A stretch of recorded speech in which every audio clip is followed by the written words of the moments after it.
ఏం చేస్తుంది అన్నా అన్నా మీకు ఇవి అవసరం లేదు రావు అన్నా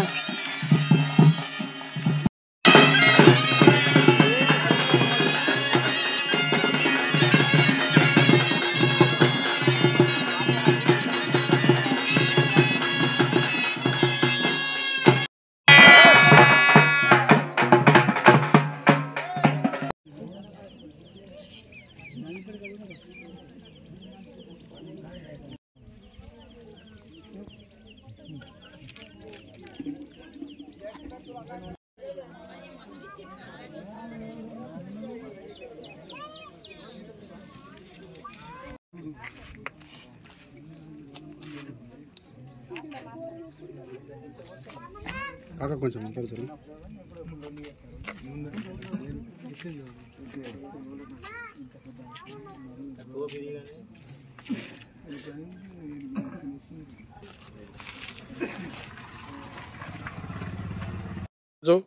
ఆష్టా గ్రామంలో చాలా శోకసముద్రంతో మునిగిపోయిన సందర్భం. ఎందుకంటే ఒక పేద కుటుంబం, చాలా అసలు ఏమీ లేని పరిస్థితి, బీద పరిస్థితి.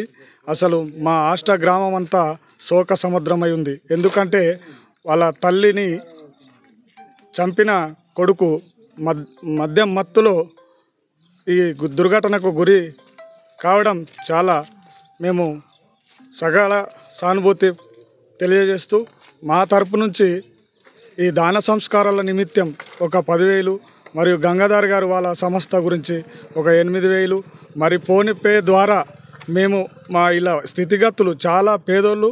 ఎందుకంటే వీళ్ళు చిన్న పిల్లలు, వాళ్ళకి ఆర్థికంగా ఎటువంటి సపోర్ట్ లేదు. ఉన్న సపోర్ట్ వల్ల తండ్రి ఉన్న మద్యం మత్తులో ఉండి ఆ పిల్లలకు ఎప్పుడు ఏమంటాడో తెలియని పరిస్థితి, ఆ భయాందోళనకు గురి చేసిన పరిస్థితిలో నుంచి వాళ్ళ ఆయిగారి సహకారంతో ఇన్ని రోజులు బతుకు జీవనం గడపడం జరిగింది. అందులో ఈరోజు అలా ఆయి కోల్పోయిన తర్వాత ఇప్పుడు ఆ తండ్రి కూడా జైలుకి వెళ్ళిన పరిస్థితుల్లో వారికి ఎవరి కూడా అండదండలు లేకుండా ఉన్న దీన పరిస్థితి ఈరోజు ఆష్టా గ్రామంలో సంతరించుకుంది.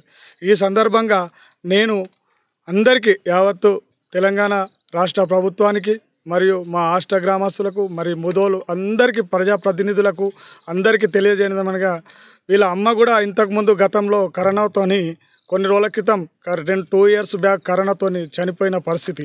ఆ రోజు కూడా మేము అందరం, నేను జేసీ పెట్టాను, నాన్న కూడా ఆర్థికంగా సాయం చేశాను. ఆ రోజు కూడా కుటుంబ సభ్యులందరూ కూడా చందాలు వేసుకొని వాళ్ళ అమ్మ దాన సంస్కారాలు చేయడం జరిగింది. ఇంత ఘోరమైన పరిస్థితిని వాళ్ళు ఎటువంటి ఫౌండేషన్ లేదు. ఇప్పుడు ఒక సపోర్ట్, ఒక ఇల్లుకు ఒక పిల్లర్ ఇంట సపోర్ట్, ఒక ఫాదర్ మదర్ ఒక పిల్లర్ లాంటి వాళ్ళే, ఆ పిల్లరే కోల్పోయినప్పుడు ఇంకా ఒక బిల్డింగు ఎట్లా నిల్చుంటుంది? అదే ఈ దానికి నిదర్శనం. వాళ్ళకి ఇల్లు లేదు, వాళ్ళకు ఎటువంటి నీడ లేదు. వాళ్ళకు ఇల్లు కూర్చేలాగా ప్రభుత్వానికి, మన ఇన్ఛార్జ్ మినిస్టర్ సీతక్క గారికి ద్వారా మరియు ఇతర అందరూ మంత్రివర్యుల ద్వారా సీఎం రేవంత్ రెడ్డి గారికి ఈ యొక్క దీన స్థితిగతులను తెలియజేసి నేను వాళ్లకు ప్రభుత్వం తరపు నుంచి న్యాయం జరిగేలా చూస్తారని ఈ ప్రభుత్వాన్ని కోరుతున్నాను. థ్యాంక్ యూ, ధన్యవాదములు. నా పేరు గంగాధర్, మా ఊరు ఆష్టా.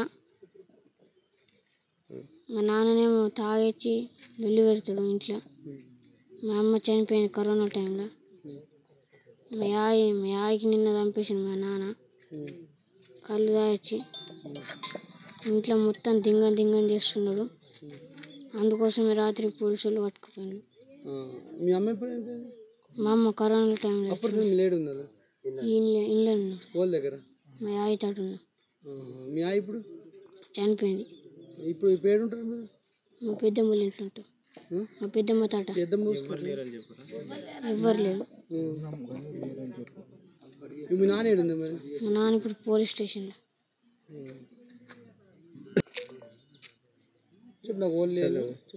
నాకు ఓలేలు ప్రభుత్వం నుంచి నాకు ఆదుకోవాలా.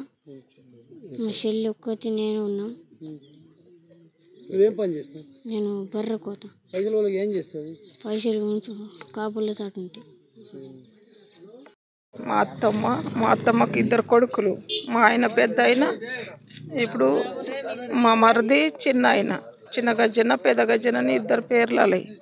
అయితే మా యారలకు పానం మంచిగా లేక కరోనాలో చనిపోయింది. కరోనా వచ్చి చనిపోయిన నుంచి ఇంతనో అంతనో నేను సాయం చేసుకుంటా నా దగ్గర ఉంచుకున్న పిల్లలకు. మా మరిది మా యారలు చనిపోయేసింది. కళ్ళుకు బానిసాయి. ఏ డబ్బులు ఉన్నా కళ్ళుకి పెట్టుకొని పిల్లలకు చూడలేని పరిస్థితులు ఉన్నప్పటికీ కూడా మా అత్తమ్మ వాళ్ళ దగ్గర ఉండి ఆమెకు శాతనైన కడికి అండి పెట్టింది.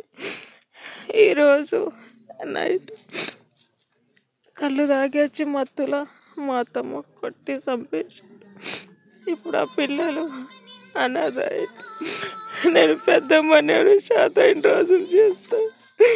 నేను శాతకైనప్పుడు వాళ్ళకు మీకు ఇష్టమైన కడికి వాళ్ళకి సాయం చేయండి అని కోరుకుంటున్నాను. ఎందరు పిల్లలు?